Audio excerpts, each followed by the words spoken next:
everything that this training is practical. I'm not one of those people that will tell you, hey, you're great.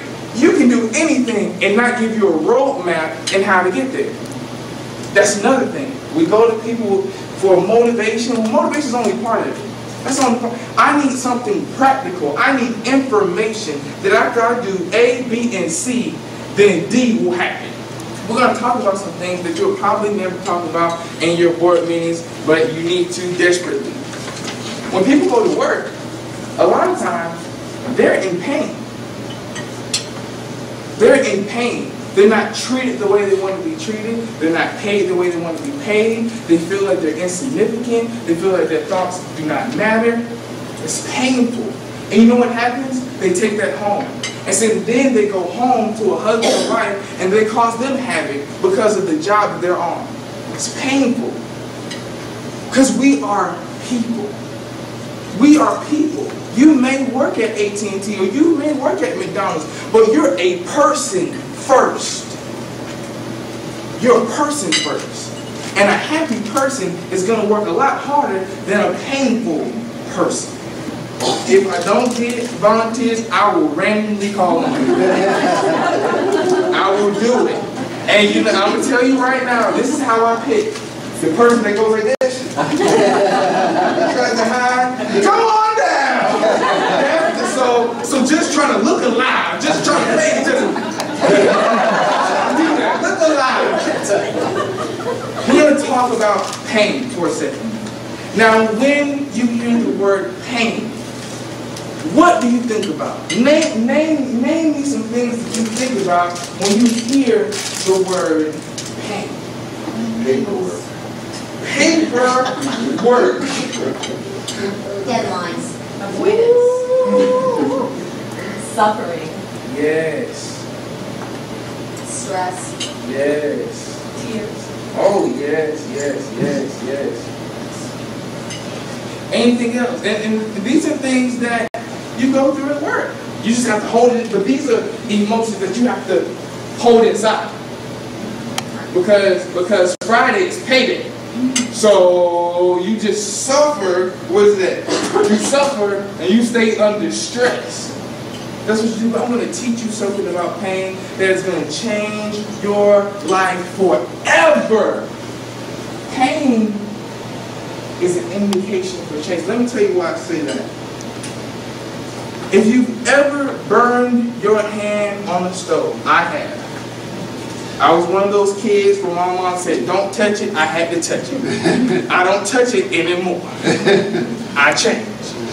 But when you touch the hot stove, you immediately remove your hand. First thing you do, you remove your hand. Not only that, you start applying medicine to the painful situation. That's what you do. That's what you do. And there's another part of this that I'm going to explain in a second. But that's the first thing. So if there's pain at work, that means something needs to change. And if it doesn't change, it will kill you. I guarantee that. It will cause your demise. I have a cousin who was an engineer. One of the most brilliant minds I've ever been in contact with in my whole life. Just brilliant. He was actually working, he was building rockets and stuff. I mean, just brilliant. He was in a highly stressful situation. Highly stressful. So much so that he actually stopped talking to his family. He just shut down. We found him hanging in his room. He committed suicide because he refused to change.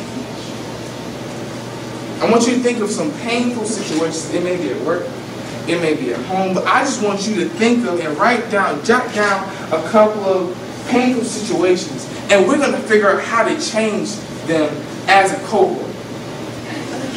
Come on to the front!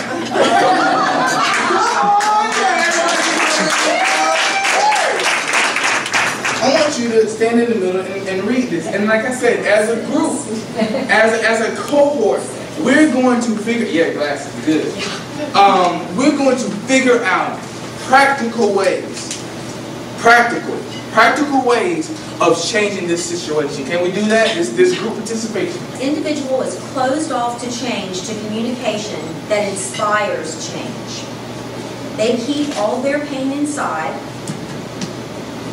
and feels that if they share or open up, it is a sign of weakness. At least I think that's why. It's hard to be sure when they won't share issues and thoughts openly. What is something practical? How can we open his eyes to see that change is necessary? Anybody? Well, not a liability is an asset. Excellent. That is brilliant. And I'm just going to put a plus sign like this. When you are dealing with a person who refuses to change, you cannot come at him or her with the, well, look, we need to change this now. You can't do that because they're closed off already. What you do, you tell them how it's going to benefit them. That's how you start it. Hey, I have this great idea, man. It's going to make you a lot of money. Huh? Well, what is it? But if you come to them, hey, look, you know, this really, I mean, this is just not going to work. We're going to have to change this right now. That person feels like you're feeling like they're incompetent, like what? Who? And then it's titles. Then I'm the VP of operations. It's true. You know we like titles. We love them. I'm the vice president. Get out of my office. So when you're dealing with a person who is closed off to change, the first thing that you should do is tell them how it's going to benefit them. Yes, sir. I think you also step A would include understanding where they're coming from. Because the hardest thing is to get somebody to change is to understand them on the same plane to begin with. If you make assumptions, you're out of the wrong part. Where are they coming from? Why are they closed off? What is it? Are they a person that just likes to do everything by themselves and that's how they operate? Or how? Do your research. Too many times when people understand that, and it's a great thing to understand that you have to change. Something needs to happen. That's great. That's the first step.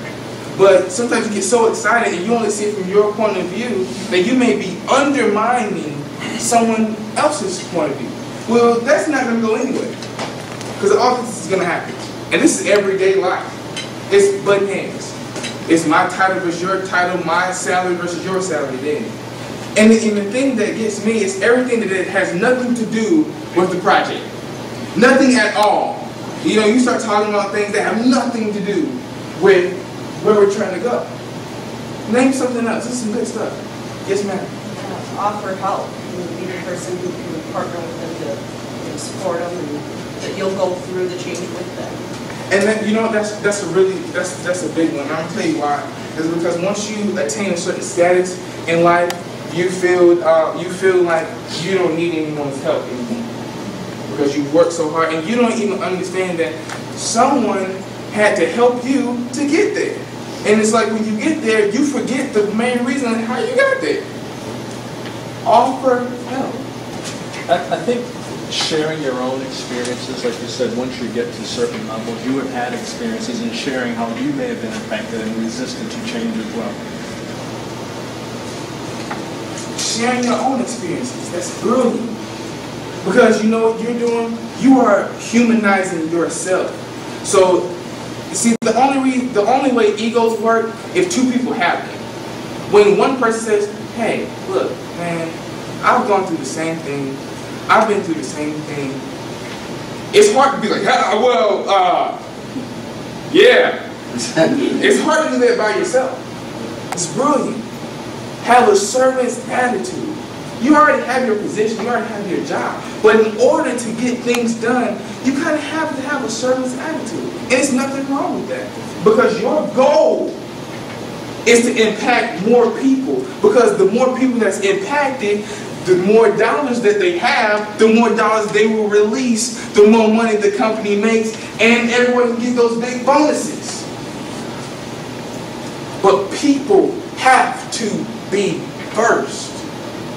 They have to be. You already know how to do your job. You have been trained to do your job. Period. But this stuff, you're not trained on.